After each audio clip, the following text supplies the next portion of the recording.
नमस्कार दोस्तों, स्वागत है फिर से आप सभी को हमारे चैनल स्पिरिचुअल सिटीजन में। दोस्तों, आज यानी 13 नवंबर को सोमवती अमावस्या है। सोमवती अमावस्या के दिन स्नान, दान और पूजा पाठ का विशेष महत्व होता है। मान्यता है कि इस दिन पवित्र नदियों में स्नान के बाद दान करने से पुण्य की प्राप्ति होती है। शिव जी को समर्पित होने का कारण सोमवती अमावस्या का बहुत महत्व माना जाता है। इस दिन सुहागिन स्त्रियां पति की लंबी आयु के लिए व्रत भी करती हैं। साथ ही इस दिन पीपल के वृक्ष की पूजा की जाती है। साथ ही इस दिन कुछ उपाय करने से सौभाग्य में वृद्धि होती है। दोस्तों, आज के दिन यानी कि सोमवती अमावस्या के दिन अगर आप कुछ उपाय कर लेते हैं तो आपका भाग्य उदय होता है। दोस्तों, आशा करता हूं आप सभी लोगों ने दीपावली बहुत अच्छी मनाई होगी। लक्ष्मी पूजन आपने अच्छे से किया होगा। जैसा हमने आपको बताया था, माता लक्ष्मी जी की कृपा सदैव आपके घर में बनी रहे, धन संपदा की कमी न रहे, यही मैं माता लक्ष्मी जी से प्रार्थना करता हूं। दोस्तों, आप सबको पता है कि 13 नवंबर आज के दिन पड़ रही है। सोमवती अमावस्या और सोमवती अमावस्या का कितना बड़ा महत्व होता है ये तो आप सब लोग जानते हो। अगर अमावस्या में कोई सबसे बड़ी अमावस्या है तो वह सोमवती अमावस्या शनिश्चरी अमावस्या से भी बड़ी अमावस्या मानी जाती है। और इसका इतना बड़ा महत्व क्यों होता है? पूज्य गुरु जी ने हमें कई बार बताया है कि जितने भी ग्रह नक्षत्र होते हैं वह सभी के सभी ग्रह नक्षत्र जीतने भी देवता होते हैं। वह चंद्र देवता के साथ मिलकर के महाद्वीप का अनुसरण करते हैं, महादेवी जी की तपस्या करते हैं, उनसे प्रार्थना करते हैं, उनकी पूजा करते हैं और उनसे फल की प्राप्ति करते हैं। इससे बड़ा दिन अमावस्या का हो ही नहीं सकता है। अगर आपके घर में किसी भी तरीके की कोई समस्या है ना, तो सोमवती अमावस्या के दिन किया गया एक छोटा सा उपाय आपकी जिंदगी बदल करके रख देता है। सोमवती अमावस्या के दिन किए जाने वाले से 4 महा उपायों का वर्णन आज के इस वीडियो में करेंगे। पूजा गुरु जी की कथा से सुनकर और समझकर पूरे उपाय को बड़े ही विस्तार से बताऊंगा, परंतु उससे पहले आप सबसे छोटी सी प्रार्थना कि जो लोग पहली बार आए हैं चैनल को सब्सक्राइब जरूर कीजिएगा और वीडियो को लाइक कर दीजिएगा। दोस्तों के साथ शेयर भी कर दीजिएगा और चैनल को सब्सक्राइब करके बेल आइकन का बटन अवश्य ही दबा दीजिए। और एक बार पूरी श्रद्धा के साथ कमेंट सेक्शन में हर हर महादेव, ओम नमः शिवाय अवश्य ही लिखे।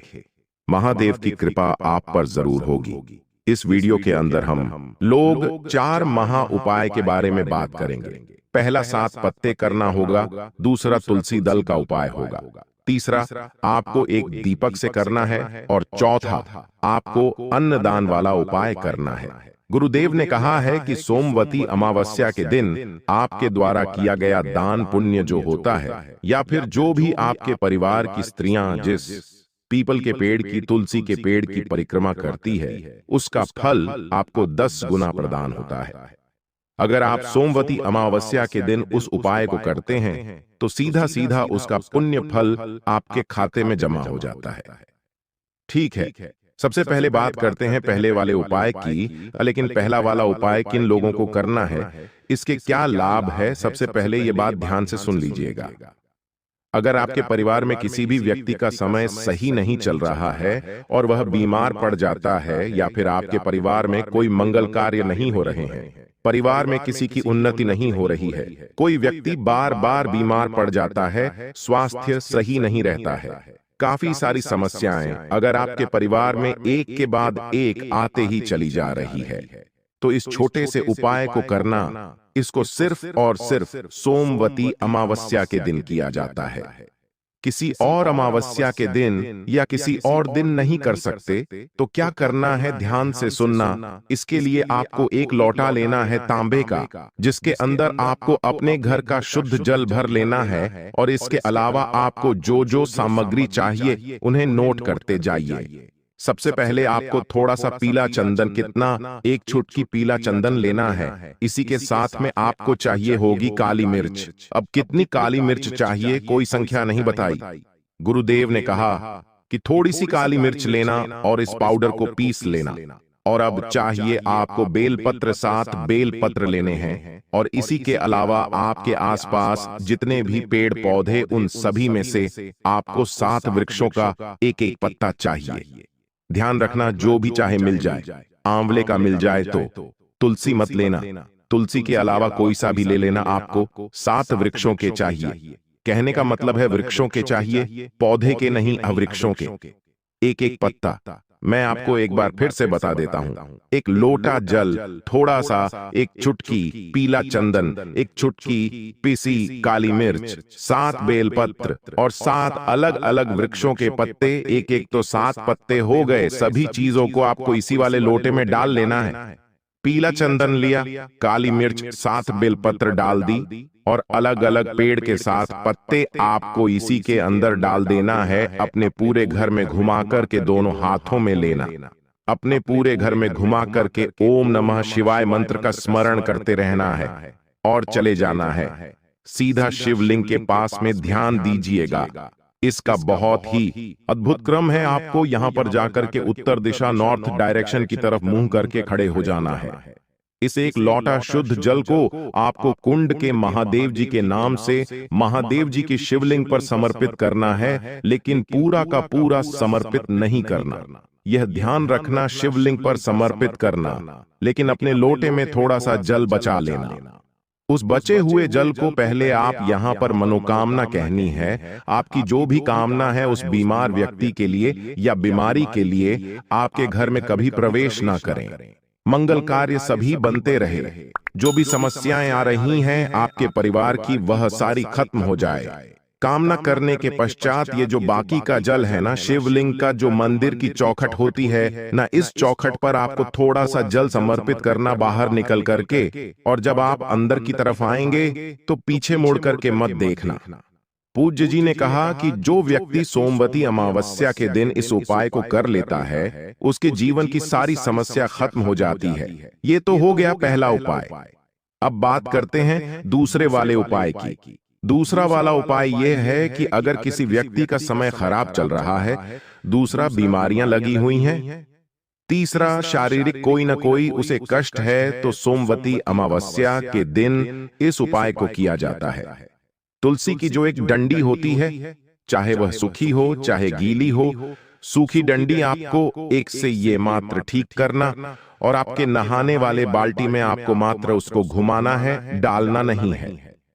अब गुरुदेव ने इस वाले उपाय में यह भी बताया कि आपको 21 बार घुमाना है, क्योंकि जो कार्तिक मास के महीने में पहली दशमी पड़ती है, घुमाने के बाद उस डंडी को आपको अपने पूजा स्थल में रख देना है, और ओम नमः शिवाय मंत्र का स्मरण करके आपको या उस व्यक्ति को स्नान करवा देना है जिसके साथ में समस्याएं चल रही हैं।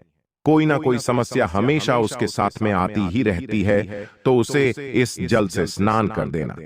सोमवती अमावस्या के दिन इतना बड़ा दिन होता है, जो भी पुण्य फल होता है वो सीधा सीधा उस व्यक्ति के भाग्य में चला जाता है। अब तीसरे उपाय के बारे में बात करते हैं। तीसरा जो उपाय है ना, ये आपकी मनोकामना पूर्ति से संबंधित है। आपकी चाहे कितनी भी बड़ी मनोकामना क्यों ना हो, पूरी होगी। आंख के फूल का उपाय है। केवल आंख के फूल का उपाय आपने सुना भी होगा। ये उपाय सिर्फ और सिर्फ सोमवती अमावस्या के दिन किया जाता है, किसी और दिन नहीं किया जाता। इसके लिए आपको चाहिए होगा एक लोटा शुद्ध जल। यह ले लेना, तांबे का लोटा लेना, शुद्ध जल लेना। इसके अंदर क्या डालना है, आपको एक बेलपत्र लेनी है। बेलपत्र खंडित नहीं होनी चाहिए। इसी के साथ आपको 21 आंख के फूल चाहिए। आपको गिन करके 21 लेने हैं, और इसी के साथ में एक चुटकी लेने हैं काले तिल। ये जो काले तिल है, केवल यही आपको इस वाले लोटे में डालने हैं। बाकी की बेलपत्र और 21 आंख के फूल आपको अपने साथ लेकर के पहुंच जाना। देवाधिदेव महादेव जी के मंदिर शिवलिंग के पास में जैसे ही पहुंचेंगे, उत्तर दिशा नॉर्थ डायरेक्शन की तरफ मुंह करके खड़े हो जाना। जो भी आप मनोकामना पूर्ति के लिए कोई उपाय करते हैं, सबसे पहले जल समर्पित किया जाता है। तो जो आपने एक लोटा जल लिया जिसमें काले तेल डाले हुए हैं, ओम नमः शिवाय श्री शिव पंचाक्षरी मंत्र का स्मरण करना है। प्रदोष काल के समय आपको जाना है और इस जल को सबसे पहले समर्पित कर देना है। उसके पश्चात आपको एक बेल पत्र समर्पित करना है। लेकिन बेल पत्र समर्पित करने का एक तरीका है, आपसे विपरीत दिशा में, और बड़ी वाली पत्ती का मुख रहेगा आपकी तरफ, चिकना वाला हिस्सा नीचे की तरफ, ऐसे समर्पित करना।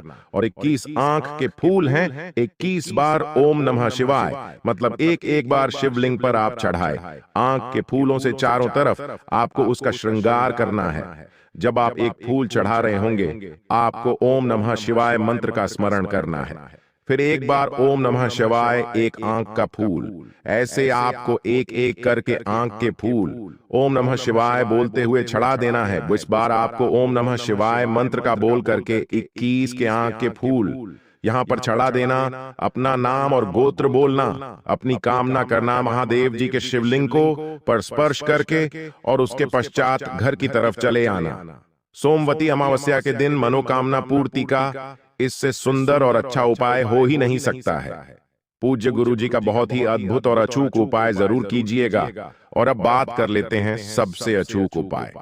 पूज्य गुरु जी ने कहा है कि सोमवती अमावस्या का दिन होता है ना, वह इतना बड़ा दिन होता है कि इस दिन किया गया जो भी पुण्य, दान, सत्कर्म, जो भी आप करते हो, अन्न दान करते हो, कुछ भी दान करते हो, वस्त्र दान करते हो, जिस पीपल के पेड़ की परिक्रमा करती है, घर की स्त्री, घर की नारी, घर की लक्ष्मी या तुलसी के पौधे की परिक्रमा करती है, उनके पूरे जीवन की जितनी भी समस्याएं होंगी हमेशा के लिए खत्म हो जाएगी। सिर्फ एक सोमवती अमावस्या के दिन इस वाले उपाय को करने से ध्यान दीजिएगा।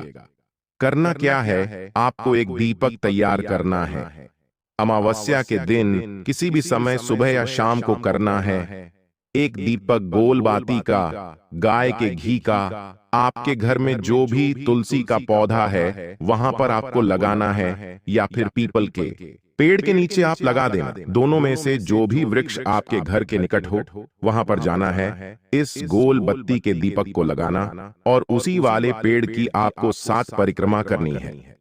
ओम नमः शिवाय मंत्र का स्मरण करते हुए ध्यान रखना। इस उपाय को करने के पश्चात हो सके तो कुछ ना कुछ दान जरूर करना चाहिए। अन्नदान करना चाहिए, आपको वस्त्र दान करना चाहिए, आप अनाज दान करना, कुछ भी दान करना, लेकिन किसी ना किसी को आपको दान जरूर करना है। और यह जो दान सोमवती अमावस्या के दिन करते हैं, जो फल मिलता है ना, ये सीधा सीधा आपके भाग्य में 100 गुना होकर के जुड़ता है, सीधा उस जीव को प्राप्त हो जाता है। पूज्य गुरु जी ने बहुत ध्यान करके इन सभी उपाय को बताया। आपके जीवन की सारी परेशानियां खत्म होती हैं। सोमवती अमावस्या के दिन इस उपाय को करने से आपके जीवन की सभी परेशानियां जड़ से खत्म हो जाती हैं। तो दोस्तों, उम्मीद करता हूं कि गुरु जी के बताए हुए यह उपाय आप जरूर करेंगे। गुरु जी के द्वारा बताए गए यह उपाय अगर आपको पसंद आए हो तो उसको लाइक कर दीजिए, चैनल को सब्सक्राइब करके बेल आइकन का बटन अवश्य ही दबा दीजिए, और इस वीडियो को अपने दोस्तों के साथ शेयर भी कर दीजिए। मिलते हैं अपने अगले वीडियो में, तब तक के लिए धन्यवाद। अपना ख्याल रखना।